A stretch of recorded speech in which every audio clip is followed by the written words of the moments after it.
4 de enero damos comienzo al programa 397 de Obligados a Volver, programa que se transmite todos los miércoles a las 18 horas y los sábados a las 19 horas por nuestra página en Facebook, Obligados a Volver, programa radial. Obligados a Volver, un análisis de la realidad argentina y mundial desde nuestra mirada, que es nacional, popular, democrática, feminista, latinoamericanista, ambientalista y plurinacional. Obligados a volver porque, como dijo el general San Martín, cuando la patria está en peligro, todo está permitido excepto no defenderla. Recordando y reivindicando además nuestras consignas fundacionales: lealtad a Perón, Cristina Conducción, dirección Norberto Raful y consejo de columnistas y asesores, locución quien les habla, Irene Ring, en la operación técnica Nicolás Rearte. A continuación, Norberto nos comentará, como suele hacerlo, el temario de nuestro programa de hoy. Buenas tardes, Norberto. Buenas tardes, Irene. Buenas tardes a todos, todas y todes los oyentes de Obligados a Volver. Programa número 397, el primero del año 2023, que corresponde al miércoles 4 de enero. Y esta vez lo vamos a iniciar con una reseña, pero solo del primer bloque de nuestro temario de hoy, para tener más cercano la información en el momento de escucharlo. Así, el primer bloque se inicia con la política nacional, a cargo de Carlos Solubica. Le sigue otro elemento ya también tradicional en nuestro programa, que son las operetas de la prensa hegemónica que trae Hugo Muleiro en la voz de Alejandra Belaglia. A continuación, la columna de economía de Horacio Robelli, y esta vez recordando cómo fue el momento del retiro de la Argentina del Fondo Monetario Internacional bajo la conducción de Néstor Kirchner. Seguidamente, nuestro columnista invitado, Ricardo Capdevila, que se pregunta: ¿grieta? ¿Qué grieta? A continuación, y cerrando el bloque, tenemos a Marcelo Figueras, que nos trae, muchachos, la película, en la voz de Irene Ring. Luego de un pequeño intervalo en el que vamos a reclamar nuevamente por los presos políticos con el emblema de Milagro Sala, hacemos un cuarto intermedio, iniciamos el segundo bloque destinado a la política internacional con una semblanza del que fuera Papa Benedicto, recientemente fallecido, a cargo de Héctor Rudil. A continuación, la habitual reseña panorámica de lo que pasa, digamos, en la política internacional, a cargo de Hernán Pereira. Y le siguen las noticias de la patria grande. En primer lugar, la recuperación de los puentes fronterizos y el libre tránsito en ellos entre Colombia y Venezuela, para luego encarar el proceso de recuperación económica que está viviendo en Venezuela con un informe especial que nos trae la conocida periodista y comentarista Ina Afinogenova. Dicho esto, ¿qué te parece, Carlos, si arrancas con tu columna? Hola, soy Carlos Solubica y voy a hablar de la política nacional. En el momento de realizar esta grabación es el lunes 2 de enero, pasadas las 16 horas.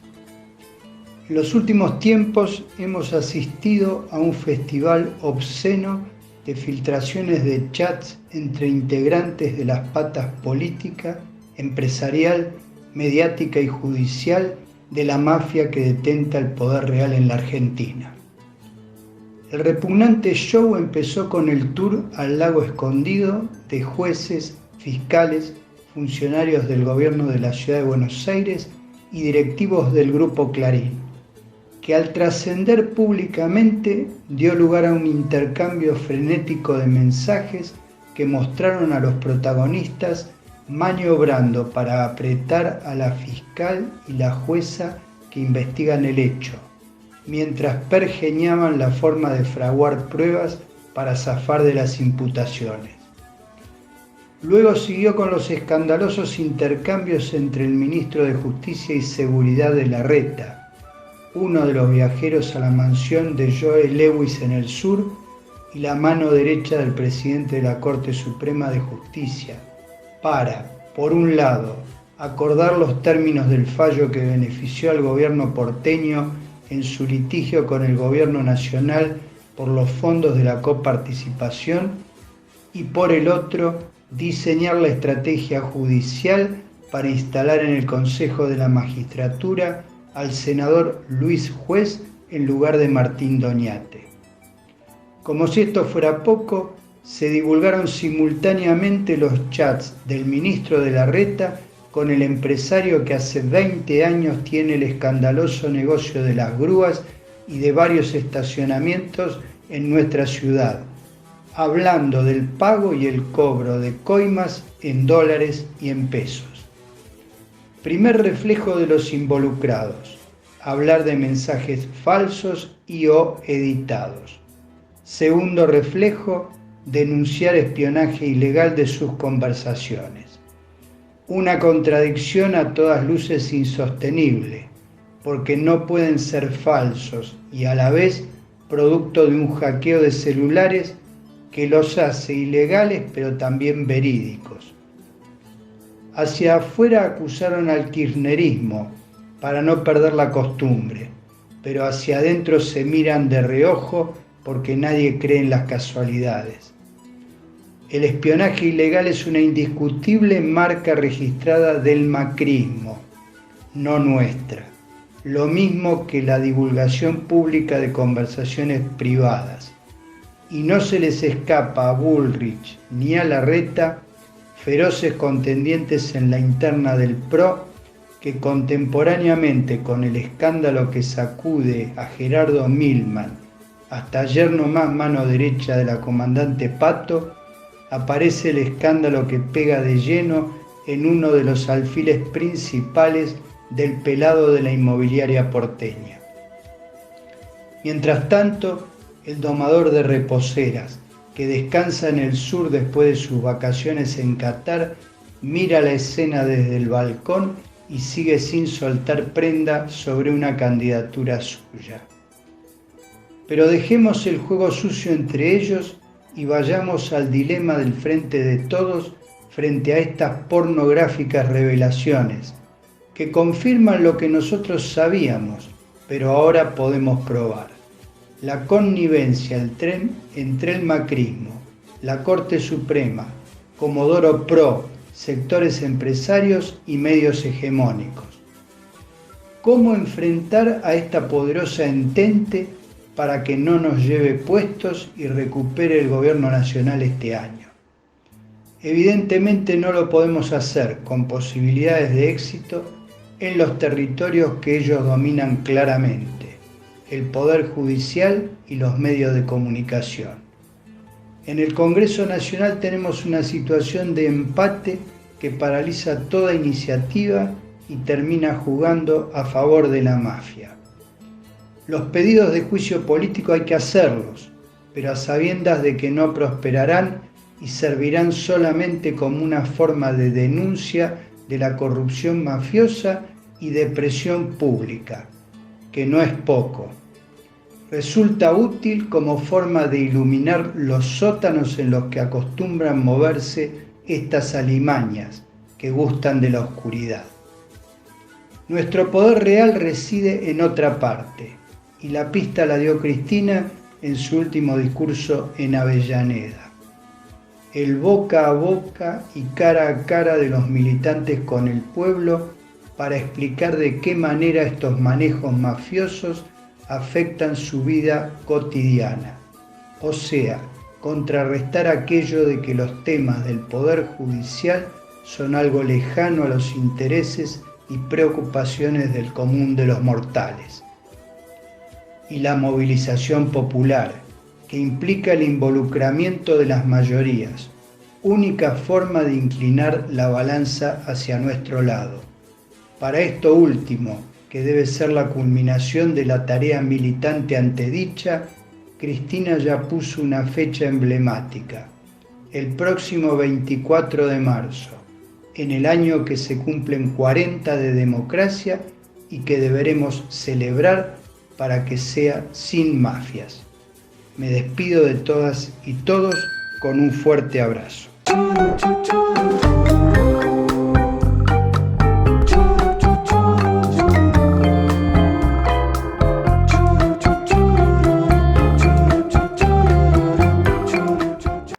Defensa de la mafia judicial, tarea editorial obligada, por Hugo Muleiro.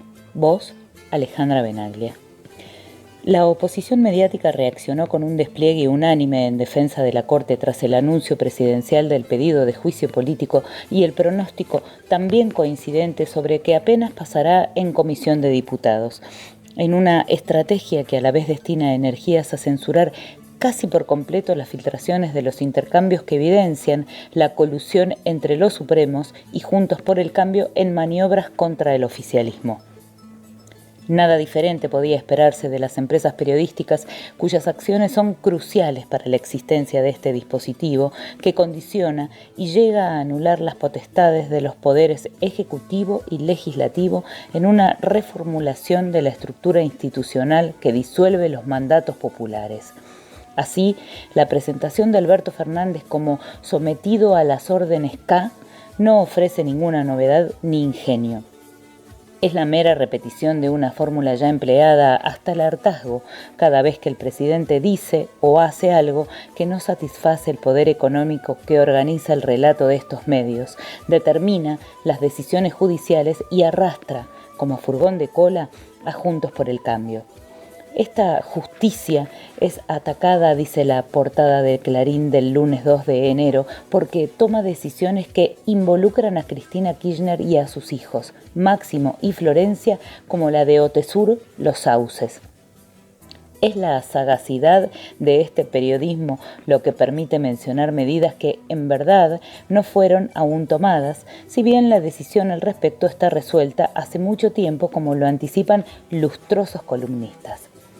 Las y los lectores de Clarín, La Nación e Infobae están condenados a no informarse sobre el contenido de los diálogos en plataformas digitales que desnudan la articulación mafiosa que parte de las oficinas del Emir Supremo Horacio Rosati, quien según esas filtraciones conduce con mano maestra lo que han de hacer y decir las y los legisladores republicanistas.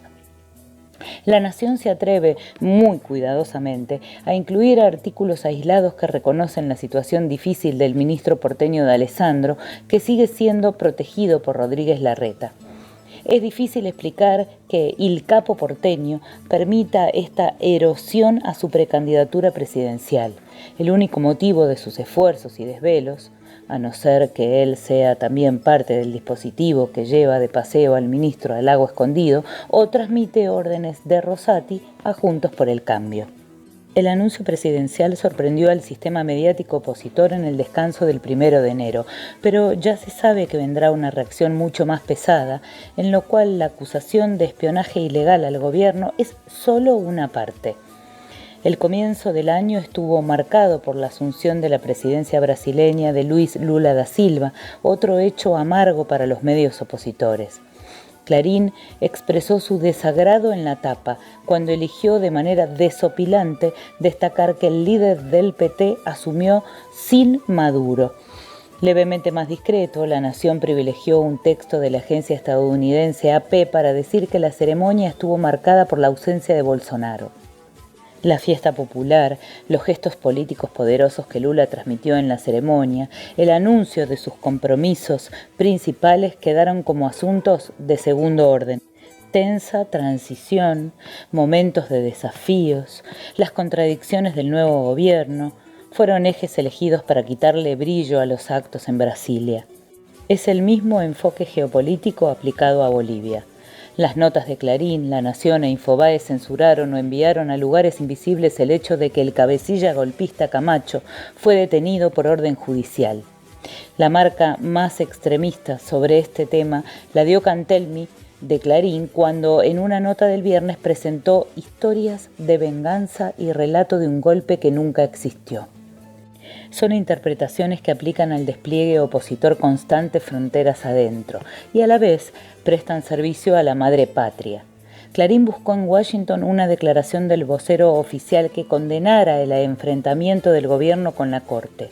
Como no lo consiguió, apeló a la versión sin fuente y a la habitual cobardía del condicional. Bonelli tipió el viernes 30 sobre un mensaje directo al presidente para decir después la reacción habría llegado de manera informal a través de emisarios de la embajada. Y como la Casa Blanca no habló, una corresponsal echó mano a unos expertos y observadores que critican al presidente por desobedecer a la Corte. Esta gente es insaciable. No les alcanza con los Rosati, las cámaras, jueces, fiscales, ministros como D'Alessandro y legisladores que obedecen sin chistar. Y por eso llegan al punto en que piden ayuda a tío Sam. Vienen haciéndolo hace mucho tiempo. Es casi un acto reflejo y ya una tradición de los garcas sargentos.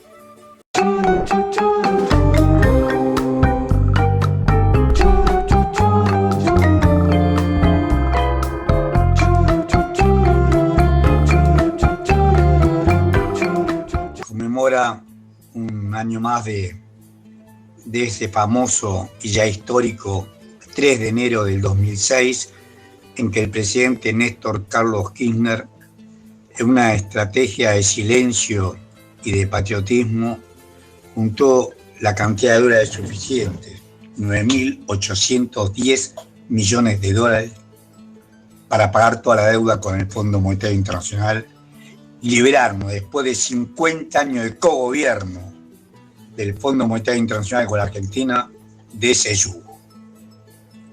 La Constitución Nacional dice claramente que no se puede cogobernar con potencia extranjera. El Fondo Monetario Internacional no es un país, pero es una potencia extranjera. En 1956, derrocado Juan Domingo Perón, la Revolución Libertadora, autodenominada Libertadora, lo que hizo fue subyugarnos al Fondo Monetario Internacional. El famoso Plan Previch, que otro patriota, Ernesto Jaureche, denominó el retorno al coloniaje, nos subordinó al Fondo Monetario Internacional.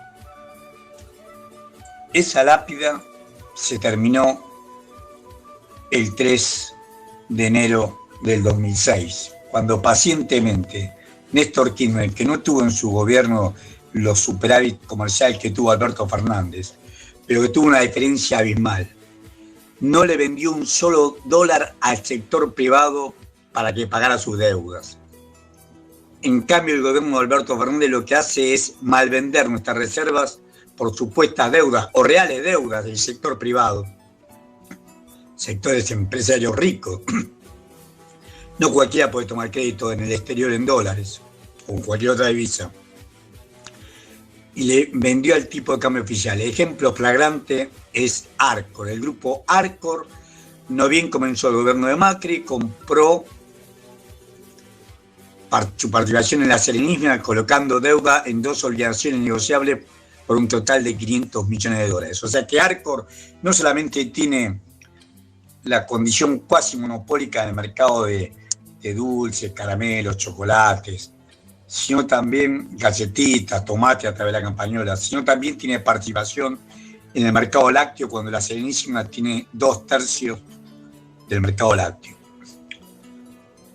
Se endeuda por 500 millones de dólares, pero resulta que después Arcor compró dólares, que lo demuestran en mi informe del Banco Central, por 360 millones de dólares. Sin embargo, el gobierno de Alberto Fernández no le dijo que para que pagar los 500 millones de dólares utilice los 360 millones de dólares que compró, cuando el informe lo hizo el mismo Banco Central de la República Argentina. Le vendió el Banco Central de la República Argentina sin reclamarle que utilice primero los 360 millones de dólares que compraron, le vendió al tipo de cambio oficial en diciembre del 2019 a 62 pesos. Y el último pago para pagar esta obligación negociable, estas dos obligaciones negociables por 500 millones de dólares, fue en abril del año 2022 y se lo vendió a 130 pesos. Así perdimos nuestras reservas y por eso, pese a que tenemos brutal superávit comercial, no tenemos reservas. En cambio, la diferencia sideral con el gobierno de Néstor Kirchner, que conservó la reserva, juntó 9.810 millones de dólares, le colocó una letra intransferible del Tesoro de la Nación, ajustada por tasa LIBOR, la tasa inglesa, al Banco Central, y nos sacó al Fondo Monetario Internacional de encima. Cuenta la ministra de Economía de esa época, Felisa Micheli, que Néstor Kirchner, junto con Héctor Icazzuriaga, que oficiaba de secretario de Inteligencia del Estado, se cruzaron los dos solos sin custodia de la Casa Rosada a la calle Balcarce. Salieron por la Casa Balcarce, cruzaron la calle Hipólito Yrigoyen y entraron al Ministerio de Economía, que está al frente, Hipólito Yrigoyen 250, fueron directamente al 5º piso, le pidieron a la ministra que la acompañe, y en la parte de atrás, como están ahora, de la misma manzana del Ministerio de Economía, pero en la parte de atrás, sobre la cancha del China, estaban los hombres del Fondo Monetario Internacional. Néstor Kirchner, en forma educada, pidió permiso para entrar y blandiendo el documento, en esa época cuando había internet, o sea que era un telex, pero por supuesto que los empleados del Fondo Monetario Internacional sabían que se había cancelado toda la deuda, le dijo: señores, este documento demuestra que no le debemos un solo centavo al Fondo Monetario Internacional. Ustedes no tienen más nada que hacer acá. Les pido por favor que se retiren.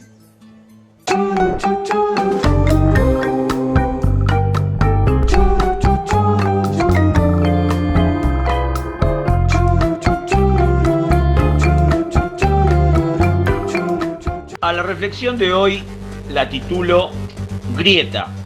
¿Qué grieta? Grieta, definición: abertura alargada y con muy poca separación entre sus bordes, que se hace en la tierra o en un cuerpo sólido, generalmente de manera natural. La grieta en la política se le da un significado de separación o de algo opuesto, o el carácter de anti.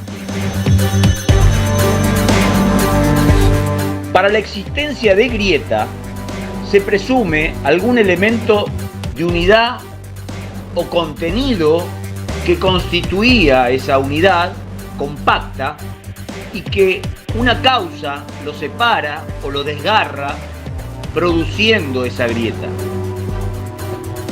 Por lo tanto, vengo a afirmar que tal grieta no existe, porque nunca hubo tal concepto de unidad compacta de criterio o ideología o pensamiento.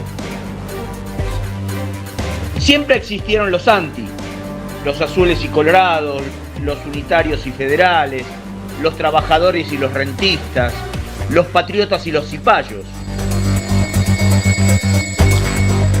Pero siempre existe el interés de estigmatizar, etiquetar, de forma que a través de la semántica, parte de la lingüística que estudia el significado de las expresiones lingüísticas, o de la semiótica, ciencia que estudia los diferentes sistemas de signos que permiten la comunicación entre individuos, se le dé contenido a las palabras, pero una vez usadas, ese contenido pueda ser interpretado de distintas formas o usándose con distintos contenidos. Pensemos que hoy, cuando decimos que alguien es de izquierda, cada receptor le dará el sentido virtuoso o despectivo, según sea su posición ideológica. Pero en sus orígenes, solo significaba una ubicación en las bancas sentándose a la derecha o a la izquierda. Ustedes se preguntarán a dónde quiero llegar. Y lo que pretendo es salir de la trampa de las etiquetas, las estigmatizaciones, los antagonismos. Como sociedad vivimos un mundial de fútbol donde tras un objetivo de campeón salimos todos juntos a festejar, sin ninguna grieta, pero cuando nos convoca una decisión donde hay intereses contrapuestos, no será fácil encolumnarnos todos juntos, sobre todo cuando esos intereses benefician al nefasto poder concentrado, que no tiene escrúpulos, ni patria, ni sentimientos. Y a este punto quiero llegar. Los intereses del poder buscan estigmatizar, darle contenido a las etiquetas, a las palabras, para producir desgarros en la sociedad, para que de esa pelea dialéctica se genere el caos, el odio, que en la mayoría de los casos no tiene fundamento. Iniciamos un año electoral y más allá de convivir con una democracia degradada por las sistemáticas medidas para hacerla ineficiente y vulnerable a su manipulación por parte del nefasto poder concentrado, dependemos de un marketing político para que los candidatos puedan acceder a las bancas y a cargos ejecutivos. Por tanto, y hasta tanto podamos mejorar esa democracia de cuarta que tenemos, solo podremos elegir entre figurones, el mal menor que nos ofrece este mercado de la política. Hasta tanto no podamos mejorar este sistema democrático, propongo abstenernos de votar a las caras bonitas impuestas por el marketing y exijamos votar planes de gobierno, medidas concretas que solucionen problemas de los que habitamos este suelo. Dejemos las etiquetas de izquierda, de derecha, dejemos los anti, los odios, votemos proyectos y medidas. Y para no caer en las fáciles promesas de campaña, que luego son incumplidas, exijamos que a cambio del voto, el compromiso o cláusula de renuncia ante el incumplimiento de la promesa, en un plazo establecido.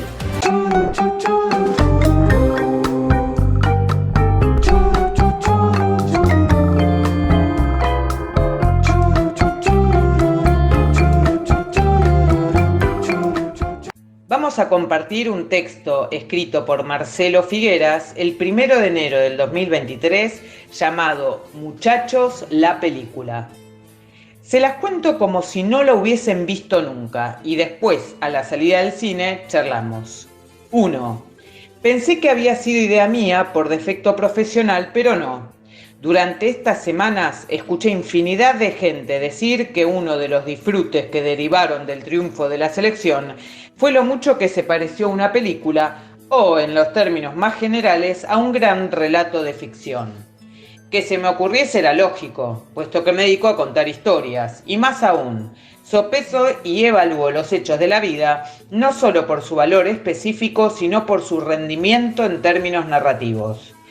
Por eso me sorprendí cuando tantos exponentes de otro palo, periodistas deportivos por ejemplo, expresaron su beneplácito ante el gradiente narrativo de lo que vivíamos. Les producía placer lo que siempre me complace a mí, que de futbolero tengo poco y nada.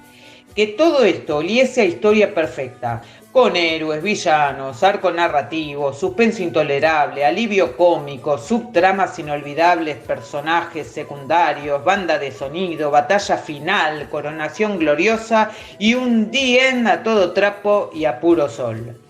Si me permiten el ejercicio, voy a tratar de condensar y ordenar lo que venimos experimentando. Eso sí, para que el experimento funcione, necesito de su colaboración. Debo pedirles que durante un rato se abstraigan de la realidad, que olviden el detalle de que todo lo que voy a contar es verdad y que pretendan que lo que diga a partir de ahora es tan solo una historia delirante que me llegó y que muero por compartir con ustedes. Por un rato al menos, tomen lo que digo como si se tratase de un cuento o de una película o de la sinopsis de una serie que amarían ver. ¿Están listos? ¿Están listas? Abramos el telón. 2. El epicentro de todo lo que ocurre en esta historia es un sufrido país sudamericano, veterano en materia de crisis terminales. Hablo de una tierra encadenada a la noria de un ciclo de sometimientos que de a ratos consigue frenar, pero sin romperlo nunca. No es que sea original al respecto. Su sojuzgamiento se parece al que se verifica en otras partes. Debilidad ante las potencias mundiales, siempre abusivas, una casta superior adicta a la sangre de los pobres y prendida de la teta del Estado. Una dirigencia política que a grandes rasgos no sabe o no quiere construir el poder que sería necesario para poner coto a los abusos de los mega ricos y en consecuencia renuncia a capitalizar el apoyo de quienes la votaron. Por último, una sociedad que vive perdiendo por goleada la experiencia de cada día y por eso se siente agotada, pero también confundida por los medios electrónicos, cuyo torrente, en vez de contenerla y darle esperanzas, la atormenta constantemente diciéndole qué pensar, qué hacer, qué sentir. A esta altura podría poner nombre al país imaginario, cosa que en la ficción se hace a menudo. O nunca escucharon hablar de la Atlántida, Lilliput, Fridonia, Costaguana, Tierra Media, Gilead, Panem, Wakanda y tantos otros. Pero no caeré en la tentación porque ustedes no lo necesitan. Los considero un público sagaz y avesado en materia de relatos. Sigo. Pasa que este país del que hablo, tan similar a otros en tantos aspectos, tenía un rasgo singularísimo. Contaba no solo con un dios futbolístico, una mega estrella que la rompía en las canchas del mundo, pero además era incontenible fuera de los estadios, persona exuberante, sino con dos. Es verdad que a simple vista esas figuras no podían ser más distintas. Una venía del puto suelo de la miseria, creaba belleza cada vez que tocaba una pelota y era la perfecta expresión del pueblo que había germinado. Fiestero, bocón y populista en términos políticos, un Muhammad Ali latinoamericano. Pero su vocación de vivir, luchar y gozar a mil terminó cobrándole un precio y se lo llevó antes de tiempo. De hecho, este personaje, llamémoslo Diego, para facilitar la cosa, vivió apenas hasta los 60 años, coincidiendo en esta tierra solo durante 3 décadas y monedas con el dios ulterior. Su muerte no dejaba de ser llorada, pero nadie hablaba del Diego como de una ausencia. Nunca había estado más presente. Sí, en mi condición de narrador se me permite romper aquí con la cuarta pared, daré testimonio de que yo mismo vivía en un barrio del cual en cualquier dirección no podía salir sin toparme con murales con su imagen y la leyenda paternal Tierra de Dios. Pero la cosa no se agotaba en la omnipresencia de su ícono y en la música recurrente de su santo nombre. Su influjo pesaba además desde la dimensión ultraterrena. Pero no debería spoilearme a mí mismo. En términos narrativos, eso sería pecado. Bueno, si quieren continuar leyendo este relato, lo pueden hacer en El cohete a la luna, que justamente continúa hablando del segundo dios. Bueno, que lo hayan disfrutado. Chau, chau.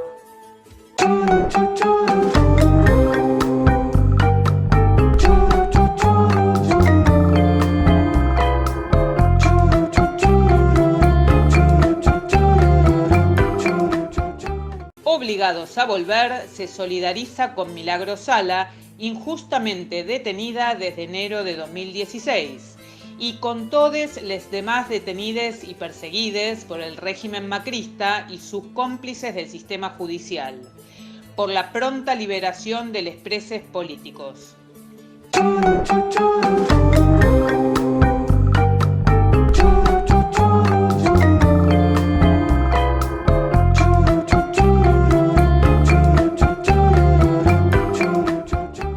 Hola, buenas noches. Soy Héctor Roudil y vamos a hacer un breve comentario sobre la muerte de el cardenal Ratzinger, el Papa renunciante Ratzinger, con el nombre de Benedicto XVI. Podemos decir que fue un típico hombre de transición en la Iglesia Católica. O sea, heredó de alguna manera el papado conservador de Karol Wojtyła, el Papa polaco, que hoy está programado San Juan Pablo II, que fue un hombre del conservadurismo pero con un tremendo carisma para los creyentes sobre todo.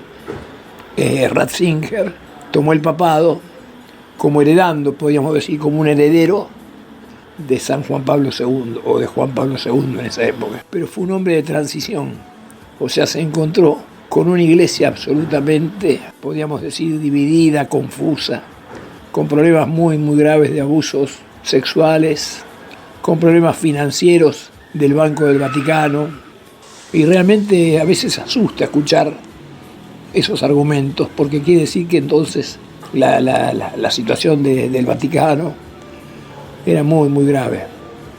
Entonces, frente a esa especie de impotencia que sintió este hombre, Benedicto, se dedicó a abrir todas las carpetas explosivas de estos escándalos y ponerlas sobre la mesa, pero apostando a que lo resolviera el que lo sucediera. Y yo creo que en ese sentido su mirada estuvo puesta en Jorge Bergoglio, actual Papa Francisco. Efectivamente ocurrió eso.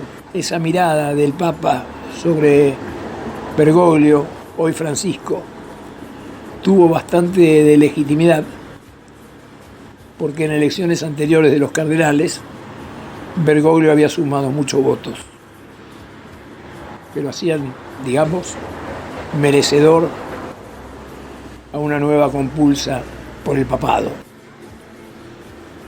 Y porque cuando llegó y tuvo que enfrentar esos problemas, los asumió. De un modo u otro los enfrentó, cosa que Ratzinger no había hecho. A través de esa renuncia ocurrió algo que en 600 años no había pasado en la Iglesia Católica, que era la existencia de dos papas en funciones. Pero Ratzinger cumplió digamos voluntariamente, se llamó a silencio y se alejó para no interferir para nada en las actividades del nuevo papa. En ese sentido es un punto para él, a favor de él. Esta sería más o menos la mirada que podemos hacer sobre la aparición de Ratzinger, hombre conservador, con mirada eurocéntrica, digamos, y con mirada tradicionalista del catolicismo, que probablemente, además, por sus funciones como prefecto para el mantenimiento de la fe, que era de alguna manera lo que fue muchos siglos antes, en la Edad Media, la Santa Inquisición, hizo que él no, como podemos decir, no cambiara sus puntos de vista conservadores. Esta sería una pequeña semblanza de Ratzinger, Papa Benedicto. Bueno, muchas gracias y hasta la próxima entrada.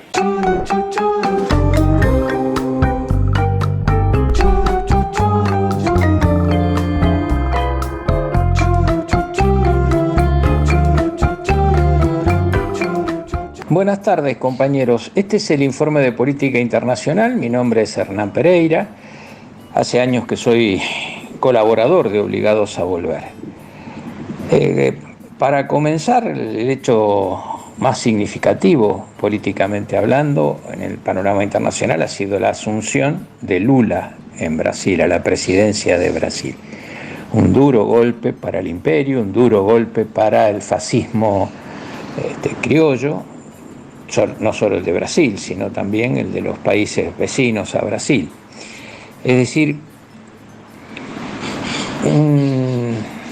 si se quiere, una jugada importante en el sentido de los movimientos populares para disminuir el dominio y la presión imperialista sobre la América Latina. De todos modos, ya le han hecho un comité de recepción, tanto la derecha de Brasil como las derechas de los demás países, los medios y Estados Unidos, a través de sus diferentes tentáculos, le ha creado una situación política muy grave en Bolivia, donde se amenaza con la secesión de Santa Cruz, del Estado boliviano.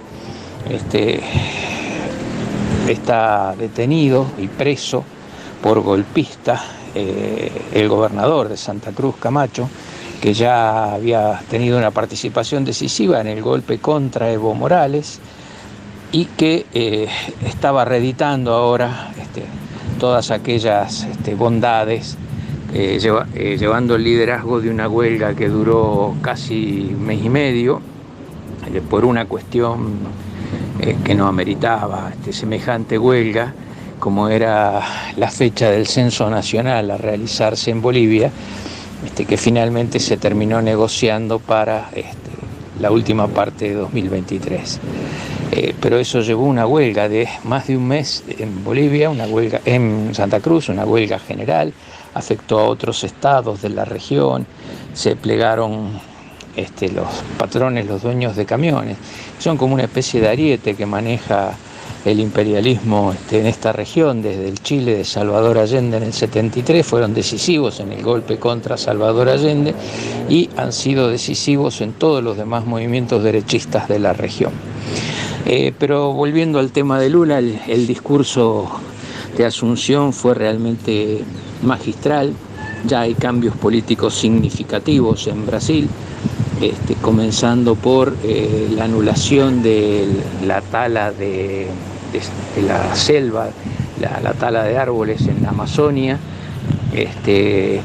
la vuelta a políticas de clima realmente razonable, el posicionamiento internacional de Brasil nuevamente por la senda de la independencia, de la soberanía política, un papel relevante en el Mercosur, un papel relevante en el BRIC, donde Brasil junto con China están tratando de ampliar el horizonte de esa sociedad política con el ingreso de la India, con el ingreso de Argentina, con el ingreso de Singapur, con el ingreso de Malasia. Es decir, hay un conjunto de países que se pueden integrar a una asociación que evidentemente no es del agrado de Estados Unidos. Y en esto jugaría un papel central el Brasil de Lula. También el reconocimiento a Maduro y el cese del reconocimiento al títere Guaidó. En esto ha jugado un papel decisivo la Cancillería brasileña, restituyéndole el estatus de amigo de Brasil a la Venezuela de Maduro y planteando la posibilidad de volver a tener una relación fluida con los venezolanos. Hay que recordar que Bolsonaro le había prohibido la entrada a Maduro a Brasil. Esto fue derogado la semana anterior. Así todo, Maduro no asistió a la ceremonia de asunción de Lula. Problemas políticos de última instancia, presión de Estados Unidos probablemente, y la necesidad de no tirar la piedra más allá de lo que dan las propias fuerzas, o no dar un paso más allá de lo que dan el esfuerzo de las piernas, ¿no? Realismo político. Esto sin duda va a tener repercusiones en todos los países de la región.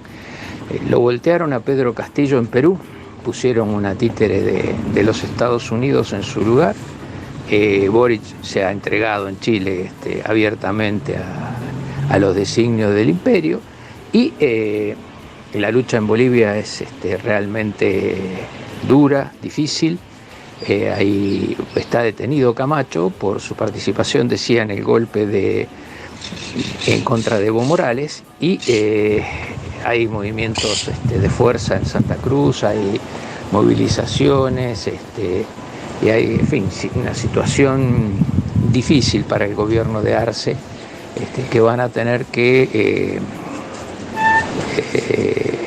plantearse medidas políticas realmente importantes, como ha sido la propia detención en Santa Cruz, en su residencia particular de Camacho. Es un golpe muy duro a la oposición de derecha de Bolivia, y muestra hasta dónde va la decisión política y el coraje del gobierno boliviano. En el concierto internacional, la guerra de Ucrania, o en Ucrania, sigue teniendo un papel relevante. Rusia ha cerrado el año y comenzado el nuevo año con bombardeos masivos sobre las ciudades ucranianas. En esto es la estrategia del terror, de generar pesimismo y desmoralización en la población civil y por lo tanto en las fuerzas militares ucranianas.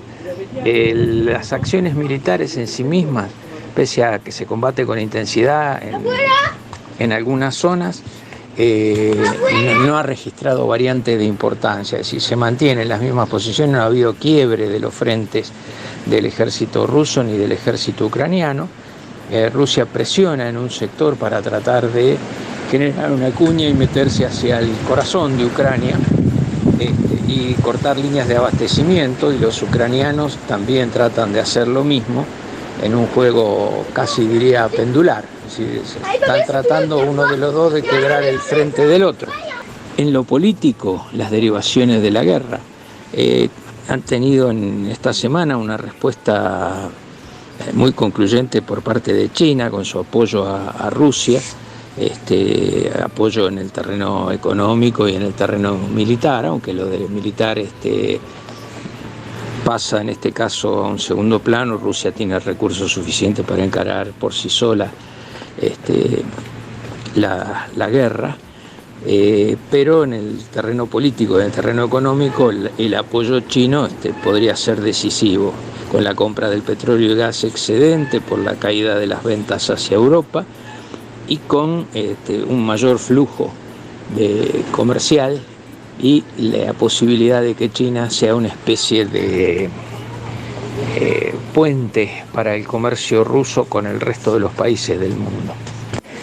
En Europa se siguen sintiendo los coletazos políticos de la guerra. Inflación alta, en Francia, por ejemplo, el 10% anual, en Inglaterra casi 15%, y en otros países de la región superando incluso el 20% en algunos países de Europa del Este. Para los europeos es una situación dramática, porque no tienen ni idea de cómo se vive o se convive con la inflación. Y ven reducir sus ingresos y ven que los precios aumentan, sobre todo para los sectores populares, porque lo que aumentan son los alimentos y los combustibles. Absolutamente necesario en un invierno riguroso como tienen ellos, el combustible y bueno, los alimentos son altamente necesarios allá, acá y en todo el mundo. Esto está trayendo consecuencias políticas bastante poco analizadas hasta ahora.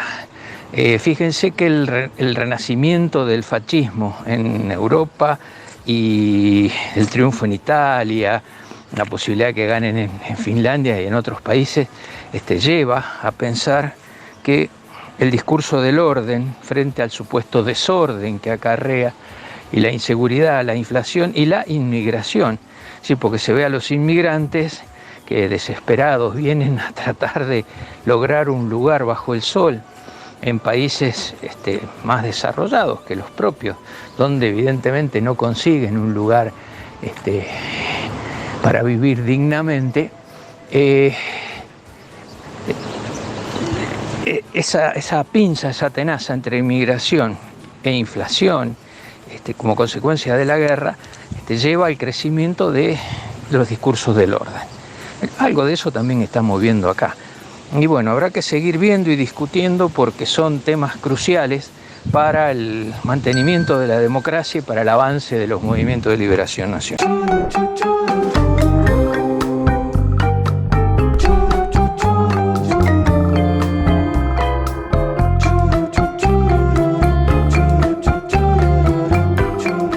Estos son los primeros vehículos que cruzan este puente estratégico entre Colombia y Venezuela en el primer día de 2023. El puente Atanasio Girardot, conocido también como Tienditas, fue finalizado en 2016, pero nunca fue inaugurado debido a la crisis política entre ambos países.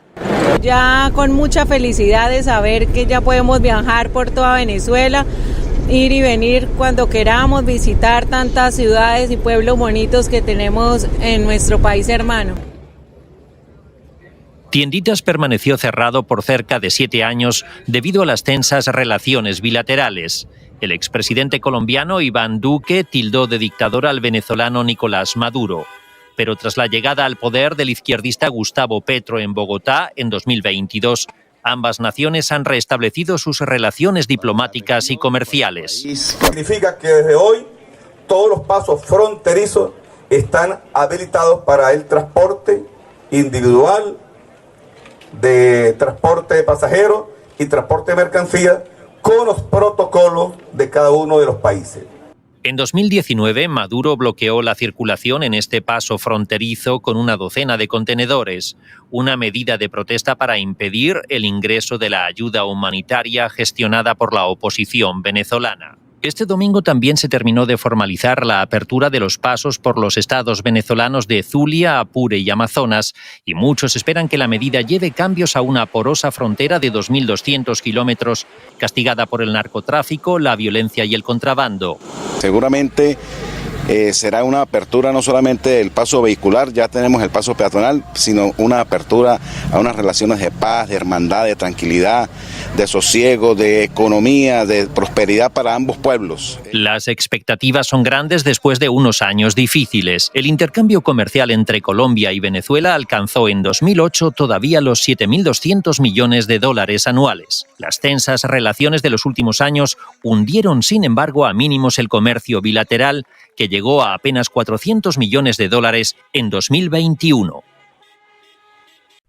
En articulación con los gobiernos regionales. El presidente de Venezuela, Nicolás Maduro, dijo en una entrevista transmitida por la televisión estatal que está dispuesto a trabajar para normalizar las relaciones con Estados Unidos a pesar de las sanciones que afectan a su país. Si es bueno para la vida electoral, para la vida política, Venezuela está preparada, totalmente preparada para dar paso hacia un proceso de normalización y regularización de relaciones diplomáticas, consulares, políticas, con este gobierno en los Estados Unidos y con los gobiernos que puedan venir. Estas declaraciones se producen días después de que la oposición venezolana pusiera fin al gobierno interino de Juan Guaidó, que se había autoproclamado presidente en enero de 2019 y había sido reconocido por muchos países, entre ellos Estados Unidos. ¿Se acuerdan de aquella época de hace unos 3, 4, 5, 6 años en los que durante días, semanas, a toda hora, en todo noticiero que se les venga a la cabeza, en los periódicos de su ciudad, provincia, en las radios y desde páginas web les hablaban de esto? De ayuda humanitaria para los venezolanos. Obviamente en este momento la dimensión de la crisis humanitaria que sufren los venezolanos es el episodio más trágico del continente. El resultado es que en Venezuela hay gente que pasa hambre. Más de 3 millones de personas han abandonado el país. Actualmente se trata de la peor crisis migratoria después de Siria. La situación es tan desesperante que uno ya no puede ni morirse. En su carta a Washington, Maduro ha negado que su país esté pasando hambre. Ustedes están sufriendo una triple crisis. Una crisis humanitaria sin precedentes para un país rico. El denominador común de todos estos vídeos es que tienen un tiempo ya. Desde hace un par de años, la proporción de información sobre Venezuela en los grandes medios ya no es la misma que antes. ¿A qué se debe este cambio? ¿Qué ha pasado? Hay que entender qué ha pasado. Hemos enfrentado 1000 demonios. La hiperinflación inducida la vamos bajando. El ataque a la moneda lo vamos controlando. El crecimiento económico lo hemos logrado con pulmón propio. Esta es una respuesta muy resumida a la pregunta sobre a qué se debe el hecho de que los grandes medios hayan dejado de hablar de ese país más que del suyo propio, como solían hacer. Palabras como hiperinflación, mega devaluación, crisis humanitaria, derrumbe petrolero y hasta el éxodo venezolano ya no sirven para describir la situación económica y social venezolana, que por muy frágil que parezca todavía, ahora mismo está dando señales de una mejora importante. En abril de este año, el banco de inversión Credit Suisse salió con unas previsiones impactantes. La economía de Venezuela crecerá un 20% en 2022 y será la que más rápido crezca a nivel global durante este año y el que viene. La agencia Bloomberg predijo un 8% de crecimiento del PIB, el mayor en los últimos 15 años. A este vaticinio se han ido sumando otros más modestos, pero aún con todo positivos. La Comisión Económica para América Latina, CEPAL, anunció que el país tendría el mejor desempeño de toda la región y hasta el Fondo Monetario Internacional proyectó un crecimiento de 1,5%. Parece modesto, viene de una entidad que hace tan solo 4 años le calculaba a Venezuela una inflación de 1.000.000%. Y de nuevo me preguntarán, ¿qué ha pasado aquí? ¿Dimitió el usurpador y asumió el presidente legítimo y su equipo ministerial? Nada que ver. De hecho, el presidente encargado no está pasando por sus mejores momentos, al menos a juzgar por algunas imágenes que trascendieron en las últimas semanas de los actos de su militancia.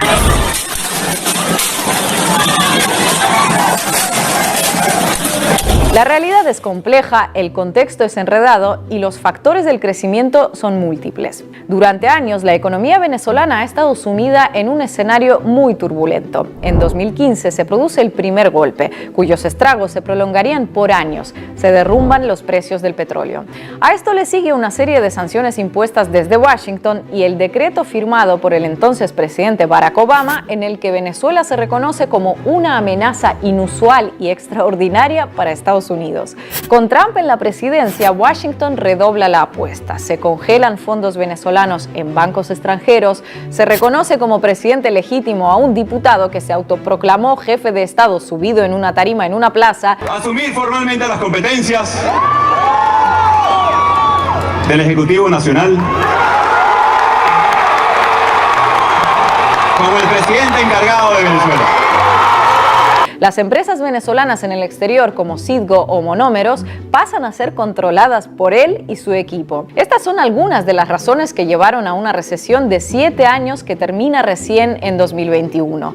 7 años marcados por episodios de hiperinflación, cuando los bolívares llegaron a usarse para money art o manualidades hechas con billetes, bajísimos sueldos de funcionarios públicos y una crisis migratoria que los medios bautizaron como el éxodo venezolano. Este gráfico vale más que 1000 explicaciones para dimensionar la crisis que atravesó el país. En 7 años, el PIB de Venezuela se contrajo en un 83%. De manera que el crecimiento récord del que estamos hablando ahora es un crecimiento que es impresionante en términos porcentuales, pero que hay que verlo en su contexto.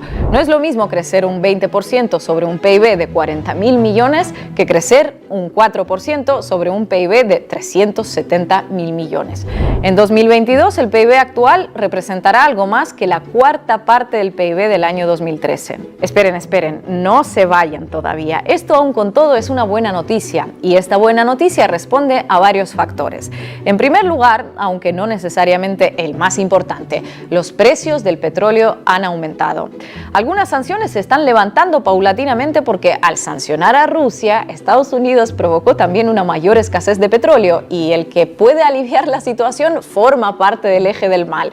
Entonces, para paliar las consecuencias de sus propias decisiones, tocó elegir de ese eje del mal el mal menor. Y era Venezuela, que ahora podrá volver a vender su petróleo a empresas de Estados Unidos.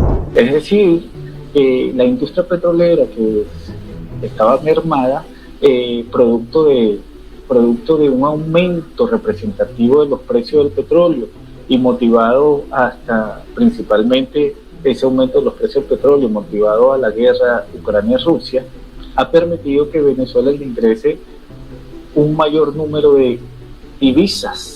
Otro factor del crecimiento venezolano también tiene que ver con el petróleo, pero más bien con su producción. El petróleo desde siempre ha sido la principal fuente de riqueza de Venezuela. El país cuenta con las mayores reservas probadas del mundo y en 1998 llegó a producir más de 3 millones de barriles diarios. En noviembre de 2020, la producción de petróleo tocó fondo, cayendo a 434.000 barriles al día. Fue un derrumbe histórico. Sin embargo, desde entonces, ese volumen de producción casi se duplicó. No es ni de lejos los 3 millones de barriles de antaño, pero es un avance importante. Este aumento tiene que ver efectivamente, digamos que con un aprendizaje que se ha tenido en estos años para poder saltear las sanciones.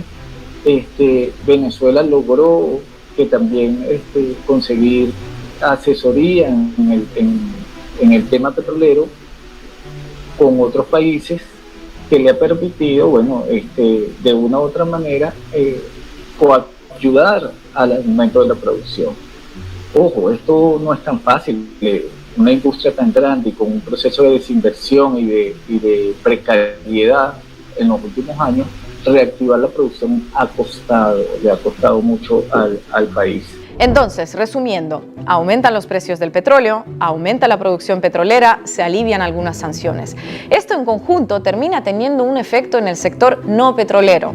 Suben los ingresos, sube la demanda de bienes y servicios, sube la oferta también y los puestos de trabajo, todo se retroalimenta. Me dirán, vale, entendido lo del petróleo, que tampoco era tan difícil, pero ¿qué pasa con la inflación que ha llegado a 1 millón porcentual? Bueno, A principios de este año, la agencia Bloomberg informaba que Venezuela logró poner fin a los 4 años de hiperinflación desbaratada. El Banco Central de Venezuela informó entonces que la tasa de inflación promedia oscilaba en torno al 7-8% mensual. Nada que ver con los 6 dígitos que nos quedaron grabados en la mente, ¿verdad? Y esto se explica en parte por la dolarización de facto que se impulsó en el país y en parte por algunas medidas liberalizadoras. Así, hoy por hoy, algunas aerolíneas anunciaron que buscan restablecer vuelos a Venezuela, algunos artistas ya van de gira al país y hasta del éxodo venezolano se dejó de hablar. Ahora, si quisieran hablar de Venezuela, tocaría hablar más bien del retorno venezolano. Desde hace 4 años está en marcha el Plan Vuelta a la Patria, con el que ya regresaron unos 30.000 venezolanos.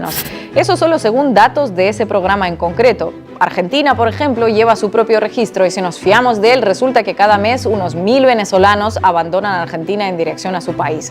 Testigos que viven en la frontera afirman que si antes se veía mucho movimiento para salir, ahora se ve más movimiento para entrar. Pero, qué positivo el panorama, me dirán. Seguro que te pagó Maduro para que saques el tema, confiesa.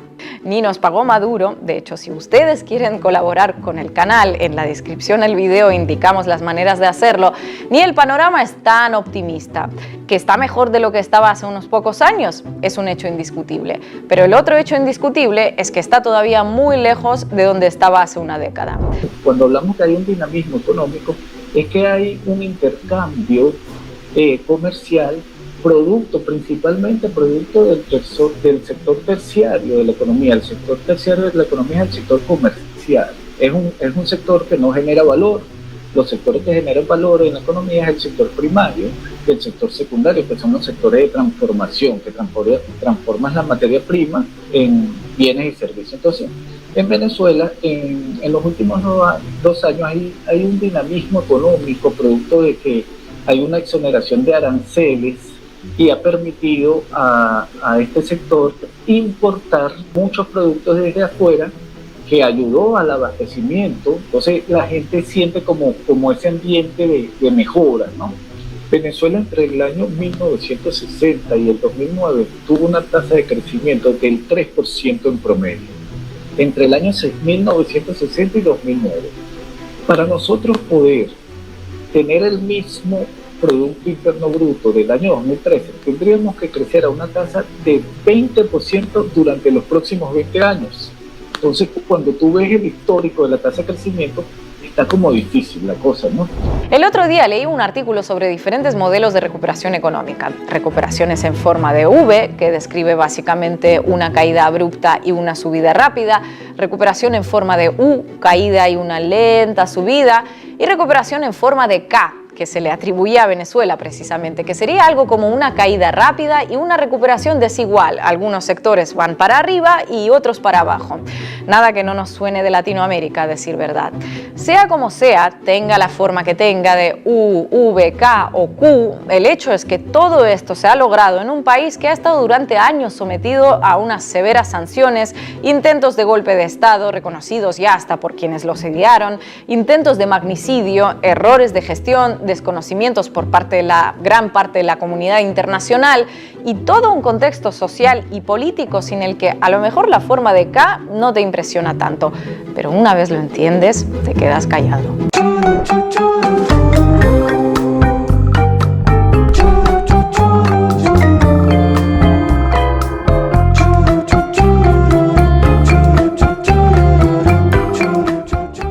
Se nos está terminando el programa. Agradecemos a nuestro operador Nicolás Rearte por su trabajo que nos permite salir al aire, a todos les oyentes por su atención, especialmente a los que ponen me gusta en nuestras páginas de Facebook.